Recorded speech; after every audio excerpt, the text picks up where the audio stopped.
is a county where great leaders from this house lost their lives. Dr. Bonaya Godana, Abdi Sasura, Dr. Guracha Galgalo, the member for Murigi Kariuki, General Aden, Chelanga, Bishop, many people died. Let us not play around with it. So, Mr. Speaker, I want to know, it is the first time in this house that I am seeing a motion, a report of a committee being postponed. Somebody is asking to be postponed. It is not the chair, it's not the vice chair, it is the leader of the minority. Where the interest is coming from, I don't know. I think, Mr. Speaker, this house needs to discuss more fundamental issues. I have a motion at 5:30, and thank you very much for approving it. The people of northern Kenya are dying. Our livestock is dead. Our government is saying they have given 2 billion. We can see it, Mr. Speaker, and I really want to ask on the floor, the CS for National Treasury should not play politics in this house. He should not. He is my best friend. I know Ukur, but Ukur cannot play politics. If he wants to play politics, let him become a member of parliament. Let him vie as a member of parliament. Mr. Speaker, he can't have his cake in the executive and his cake in the legislature. Mr. Speaker, I really want to ask you,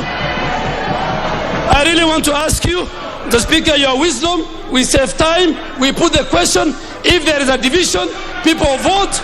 Mr. Speaker, people vote, then we go ahead, we continue. Thank you. Now,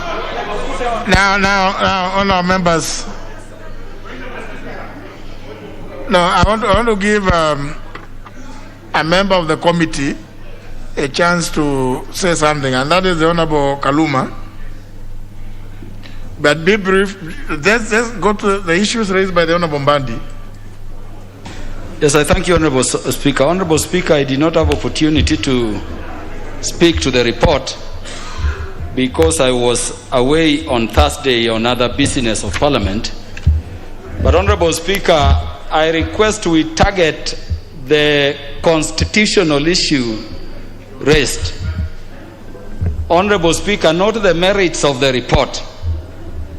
I think the issue being raised by Honourable Mbadi is can a petitioner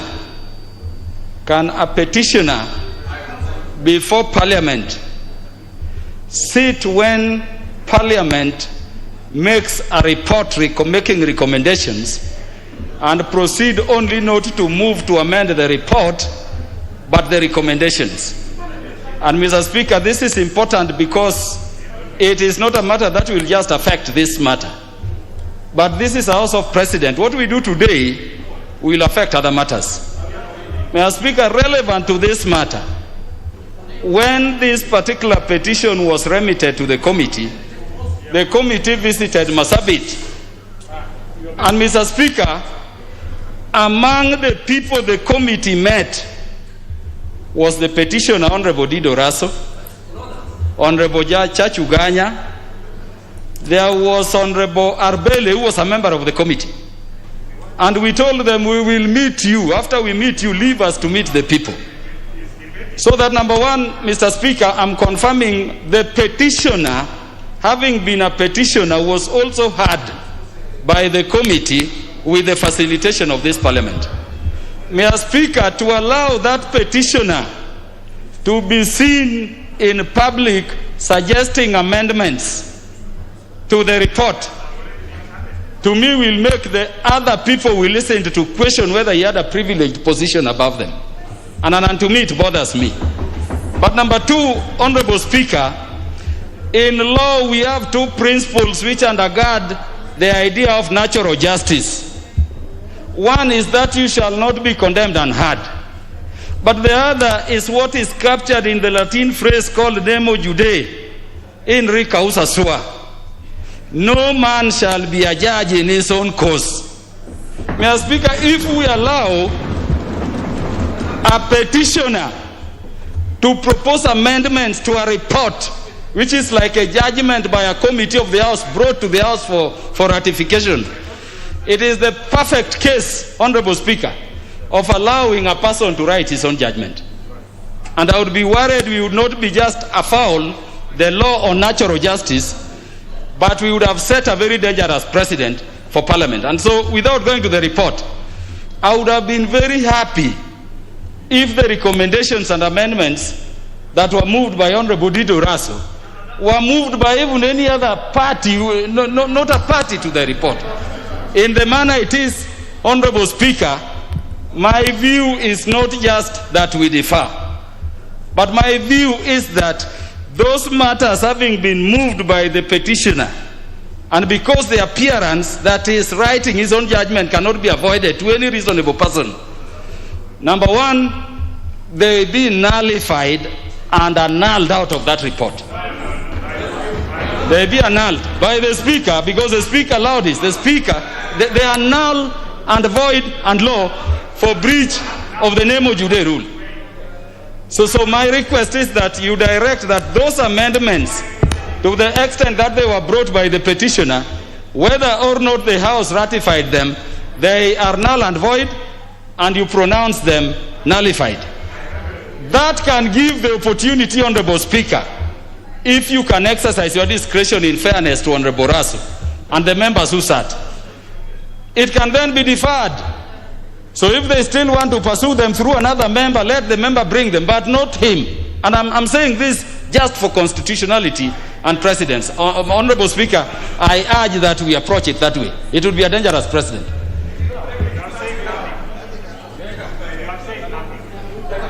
No, honourable members. The issue here is not. You know, honourable members. I appreciate one thing, that decisions in a House of Parliament are made by way of a vote. So I can see that excites many of us.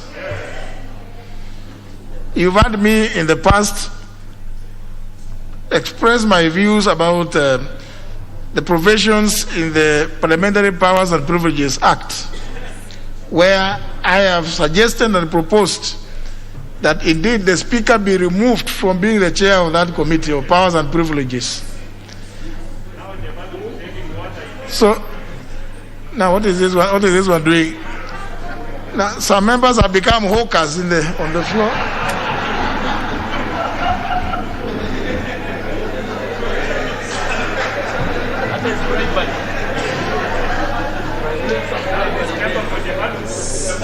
How did he know that everybody is thirsty?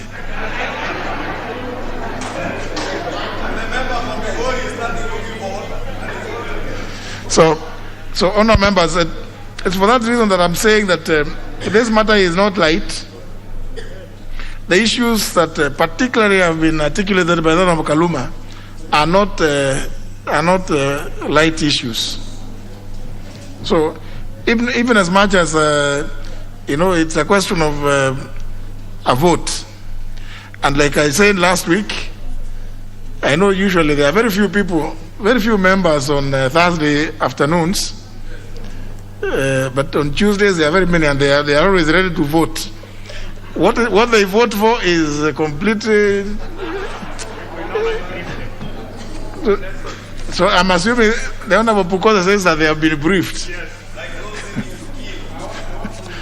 What? Let me hear the chairman of Justice and Legal Affairs Committee. Yes. Thank you, Chairman. Thank you, Mr. Speaker. I beg your indulgence. I would like to buttress on what Honorable Kaluma submitted. Mr. Speaker, my understanding of the position is, once the recommendation is brought to this House by a committee, and the House does not adopt that recommendation, the recommendation then becomes amended through the House, and the amendments are carried. It becomes a new petition.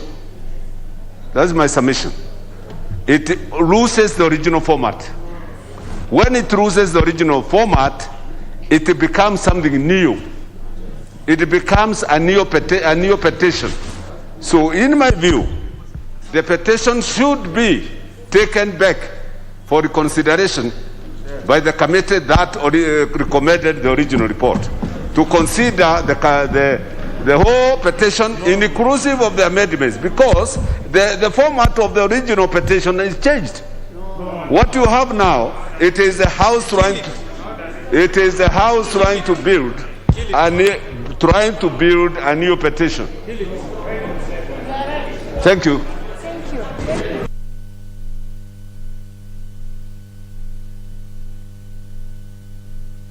Let me hear Honorable Tiende Amolo.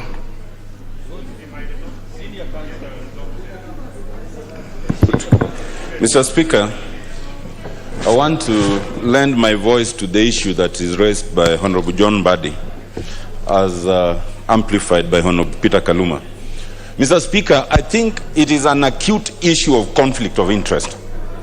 And I would agree that if that is the issue, then it should not even be postponement, as Honorable Mbadi was suggesting.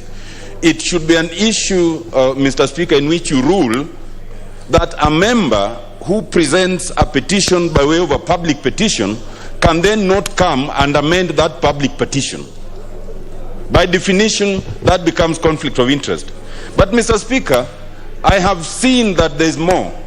If you look at the petition as it is, as amended, the report, Mr. Speaker, number 17 has a problem. In number 17, it is purporting to direct a constitutional commission how to do its work. That is expressly contrary to Article 249 of the Constitution. Number 19, Mr. Speaker, has yet another problem.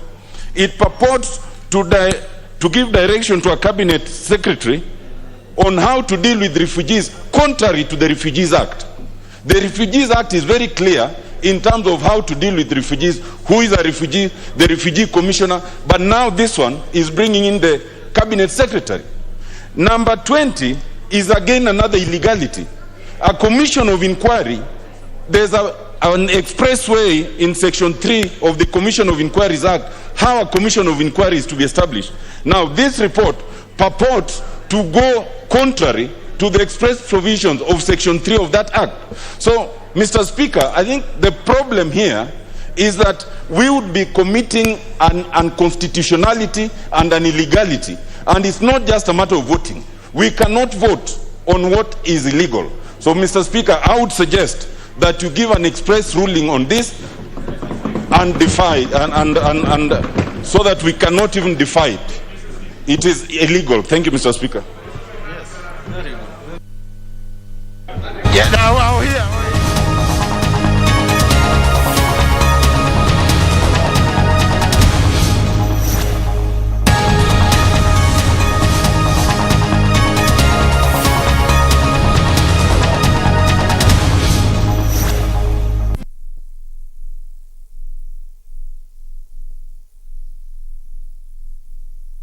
What is the use of having another vetting process at the national level? So this is not right. This is not right. And I think it will continue, but we will fight it up to the end. You try and reduce population of people, you try and reduce them ID cards, but we are still giving birth, and we will continue increasing. In the long run, we will do whatever we want to do. We will vote whoever we want to vote. But you cannot continue, the government cannot continue this a bit. These things have to change. You are told this is an issue of border counties. Border counties. Why only Wajir or Mandera or Garissa? Why are the other border counties not having that problem? You know, so then I have seen somebody who has for 5 years continuously. Every time ID card is brought, go there, you register yourself. It never appears. In the long run, you are told this person has registered 4 or 5 times. His fingerprints are everywhere, so it has to be redone again after 4 or 5 times. This is not right, Mr. Speaker. The other issue people have been talking about here of birth certificates, death certificates of grandmothers who even you don't know when they lived. Even right now, if the young people, in especially our nomadic communities, don't get birth certificates, you're asking for a birth certificate of a grandmother.